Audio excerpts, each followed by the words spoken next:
Hello friends, white rice எப்படி பண்ணுறதுன்னு சின்ன டிப்ஸு. அதுக்கு நான் அந்த டம்ளரில் 2 டம்ளர் அரிசி எடுத்திருக்கேன். 2 டம்ளர் அரிசிக்கு 4 டம்ளர் தண்ணி விடணும். நான் 4 டம்ளர் தண்ணி விட கொஞ்சம் எக்ஸ்ட்ரா விட்டுருக்கேன். விட்டுட்டு நல்லா அரிசியை ஊற வச்சு நல்லா கழுவி எடுத்திருக்கேன். எடுத்துட்டு அந்த 2 டம்ளர் அரிசி இதுக்குள்ளே போட்டுக்கிட்டேன். 4 டம்ளர் தண்ணி ஊற்றிட்டு ஒரு 1/4 டம்ளர் தண்ணி எக்ஸ்ட்ரா ஊற்றி வச்சுருக்கேன். ஏன்னா எனக்கு சாப்பாடு ரொம்ப உபரியாக அதிகமாக வரும். இது ரொம்ப பழைய அரிசி. பழைய அரிசினாலே ரொம்ப சாப்பாடு நீளமாக இருக்கும், நல்லா சாப்பாடு அதிகமாக வரும். அதனால என்ன பண்ணணுன்னா ஒரு 1/4 டம்ளர் எக்ஸ்ட்ரா தண்ணி ஊற்றிருக்கேன். சாப்பாடு சன்னமாக நல்லா நீளமாக வந்துடும், அதுக்காக ஊற்றிருக்கேன். இதில் கொஞ்சோண்டு லைட்டாக உப்பு போட்டுக்கலாம்.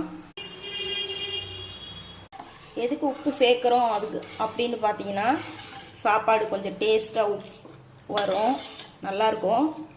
சாப்பிடும்போது கஞ்சி குடித்தாலும் நல்லாயிருக்கும், சூப்பராக இருக்கும். ஏன்னா அதில் உப்பு இருக்குல்ல, அதனால கஞ்சி பழைய சாதம் இருந்து தண்ணி ஊற்றி தயிர் ஊற்றி பிசைஞ்சு சாப்பிட்றதுக்குமே இது நல்லாயிருக்கும். இந்த மாதிரி சாப்பாடு வேகும்போது கொஞ்சோண்டு உப்பு அதில் போட்டுக்கணும். எனக்கு சாப்பாடு நல்லா பொழு பொழுன்னு வேணும், ஒன்றோட ஒன்று ஒட்டவே கூடாது அப்படின்னு சொன்னால், இது சுத்தமான கடலை எண்ணெய். இதில் ஒரு கொஞ்சோண்டு ஒரு தேவையான ஒரு கொஞ்சமாக ஊற்றிக்கணும். சாப்பாட்டில் ஊற்றிட்டோம்னா அந்த சாப்பாடு ஒன்றோட ஒன்று ஒட்டாது. குக்கர் சாதம் பல பலன்னு வரும். தாளிக்கவும் செய்யலாம். இதில் அதாவது நம்ம மட்டன் குழம்பு, சிக்கன் குழம்பு, முட்டை குழம்பு எதுக்கு வேணாலும் சாப்பாடு ஒன்றோட ஒன்று ஒட்டாமல் வரும். இந்த மாதிரி கொஞ்சோண்டு எண்ணெய் மட்டும் சேர்த்துக்கோங்க. இப்போ இதில் குக்கர் மூடியை போட்டுருவோம். குக்கர் மூடியை போட்டுட்டு 2 விசில் விட்டுக்கலாம். 2 விசில் விட்டுட்டு ஆஃப் பண்ணிவிட்டு ஒரு 5 நிமிஷம் வெயிட் பண்ணுவோம். குக்கர் விசில் ஆவி போனதுக்கப்புறம் ஓப்பன் பண்ணி பார்த்தா சாப்பாடு ஒன்றோட ஒன்று ஒட்டாமல் வரும். நான் வெயிட் போட்டு வச்சுட்டேன். சிம்மில் வச்சுருக்கேன். அது கொஞ்சம் வேகட்டும். சிம்மில் வச்சா தான் நல்லாயிருக்கும். அரிசியும் கொஞ்சம் லைட்டாக ஊறி வரும், சாப்பாடு சன்னமாக நீளமாக இருக்கும்.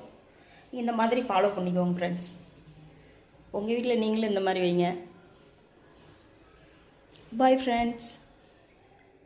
இந்த வீடியோ இதுக்குள்ளேயே முடிச்சுப்போம். அடுத்த வீடியோவில் சந்திப்போம். Bye friends. காதல் வந்தாலே கண்ணோடுதான், கள்ளத்தன கொஞ்சம் குடியே